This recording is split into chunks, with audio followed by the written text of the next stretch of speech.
নমস্কার বন্ধুরা, মায়ের হেসেলে সকলকে স্বাগত। সামনেই জন্মাষ্টমী। তো জন্মাষ্টমী উপলক্ষে আজ স্পেশাল তালের বড়ার রেসিপি আপনাদের সঙ্গে শেয়ার করব।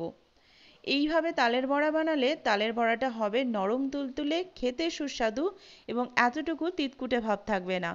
আমরা সাধারণত তালের বড়া খাওয়ার সময় একটু তেতো ভাব লাগে, তালটা অনেক সময় তেতো লাগে। তো পুরো প্রসেসটা এই ভিডিওটায় দেখতে পাবেন, শুরু থেকে শেষ অবধি অবশ্যই দেখবেন। আর ভালো লাগলে একটা লাইক করে এবং সাবস্ক্রাইব করে পাশে থাকবেন। একটা তালের বড়া আমি ভেঙে দেখিয়ে দিয়েছি, দেখুন কতটা নরম হয়েছিল তালের বড়াটা, দুর্দান্ত খেতে হয়েছিল। এরকম তালের বড়া বানিয়ে বাড়িতে তাক লাগিয়ে দিন। তো চলুন শেয়ার করি। প্রথমেই আমি এখানে নিয়ে নিয়েছি তাল।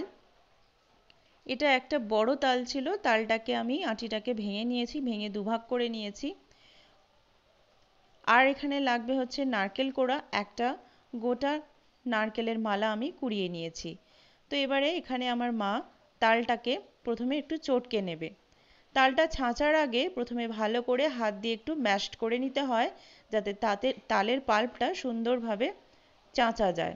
তো তার জন্য এখানে একটু একটু করে জল নিয়ে তালটাকে ভালো করে চটকে নিচ্ছে। সামান্য একটু করে জল দিতে হবে, অল্প অল্প করে। জলটা একটু একটু করে দিলে কি হয়, তালটা যেহেতু শক্ত থাকে আটিটা, মাখতে সুবিধা হয় আর পাল্পটা খুব ইজিলি বেরিয়ে আসে। যখন আমরা এই তালটা ছাঁচবো তখন এই ভেতরের পাল্পগুলো ইজিলি বেরিয়ে আসবে। সেই জন্যে অল্প অল্প খুব সামান্য হাতে করে একটু জল নিয়ে নিয়ে তালের আঁটিটাকে খুব ভালো করে চটকে নেওয়া হয়েছে। এইবারে একটা গ্রেটারের সাহায্যে গ্রেট করে নেওয়া হচ্ছে। আপনারা অনেকেই চুবড়ি বা ঝুড়িতে ছাঁচেন, সেটাও করতে পারেন। আমার মনে হয় এই গ্রেটারে গ্রেট করলে বেশি সুবিধা হয়। আর এই যে তালের যে ছিবড়েগুলো, সেগুলো কিন্তু হাত দিয়ে ফেলে দিচ্ছে।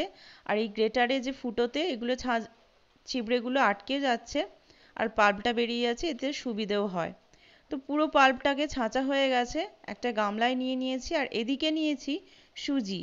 1 কাপ 250 গ্রাম সুজিটাকে ভিজিয়ে রাখা হয়েছিল। আর নিয়েছি এতে মৌরি। আর এখানে নেওয়া হয়েছে 2 কাপ মতো চিনি। আর এখানে 1 মালা নারকেল কোড়া। তো এখানে 250 গ্রাম সুজি নিয়েছি আর নিয়েছি 250 গ্রাম ময়দা। 250 গ্রাম সুজিটাকে কিছুক্ষণ ভিজিয়ে নরম করে রাখা হয়েছিল। আর তার সঙ্গে নেওয়া হয়েছে মৌরি। আর এখানে অল্প অল্প করে চিনি দেওয়া হচ্ছে। তালটা যদি খুব মিষ্টি হয় তাহলে চিনির পরিমাণটা একটু কম লাগবে। তো এবারে সুজি ভিজিয়ে রাখা সুজি, মৌরি, চিনি আর তালের পাল্পটা খুব ভালো করে হাত দিয়ে মাখিয়ে নিচ্ছি। এইবারে এখানে যে 250 গ্রাম ময়দা নেওয়া হয়েছিল, এই ময়দাটা অল্প অল্প করে দিয়ে মাখাবো। আর এখানে নিয়ে নিলাম নারকেল কোড়া। পুরো ময়দাটা নাও লাগতে পারে, যতটুকু ময়দা লাগবে অল্প অল্প করে ময়দাটা নিয়ে তালের পাল্পটার সঙ্গে ভালো করে মিশিয়ে নিতে হবে। খুব বেশি শক্ত ব্যাটার করলে হবে না, তাহলে বড়াগুলো কিন্তু শক্ত হয়ে যাবে। তো আমি এখানে 250 গ্রাম ময়দা, 250 গ্রাম সুজি নিয়েছি, পরিমাণটা বলে দিলাম। সব ময়দা যদি না লাগে না দেবেন, অল্প অল্প করে ময়দা দেবেন। আর এখানে লাস্টে দিয়ে দিলাম একটু নুন, দিয়ে খুব ভালো করে তালের পাল্পটা ফেটিয়ে নিয়েছি। এরপরে এদিকে কড়াইতে তেল দিয়ে দিয়েছি। ডুবো তেলে তালের বড়াগুলো ভাজতে হবে, তাই খুব বেশি পরিমাণে তেলটা দিয়েছি। এবারে একটা একটা করে তালের বড়া মা দিয়ে দিচ্ছে।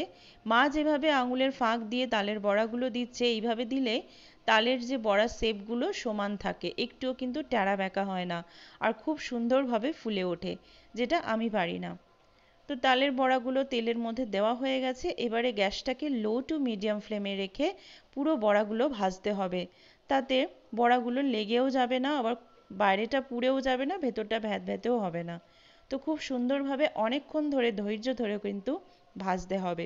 আর খুব কালো করে তালের বড়াগুলো তুলবেন না, একটু বেশ হালকা বাদামি বাদামি রং হবে তখনই তুলে নেবেন। দেখতেও সুন্দর হবে, খেতেও ভালো লাগবে, বড়াগুলো নরমও থাকবে। তো এইভাবে বড়াগুলো ধীরে ধীরে ভেজে নেওয়া হচ্ছে। এটা ভাজতে অনেকক্ষণ লেগেছিল, ঘন্টার পর ঘন্টা লেগেছিল। অতক্ষণ তো ভিডিওটা দেখানো যাবে না, তাই ভিডিওটা কেটে ছোট করেই দেখিয়েছি। তো বড়াগুলো তাহলে ভাজা হোক আস্তে আস্তে। দেখুন কি সুন্দর টোপর হয়ে ফুলে উঠেছে। আর বড়াগুলোর শেপগুলোও কিন্তু পুরো সমান রয়েছে, একটুও কিন্তু ট্যাড়া ব্যাকা বা ছোট বড় হয়নি। সব বড়াগুলো ভাজা হয়ে গেলে তুলে নেব।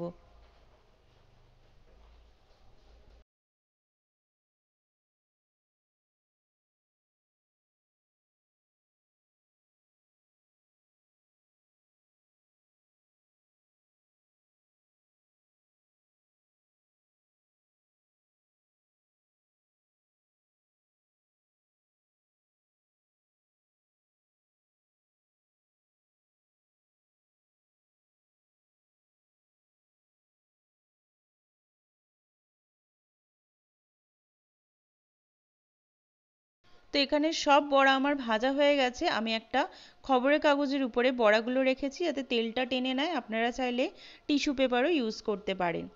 তো আমি এখানে একটা বড়া হাত দিয়ে ভেঙে দেখিয়ে দেবো যে কতটা নরম হয়েছিল।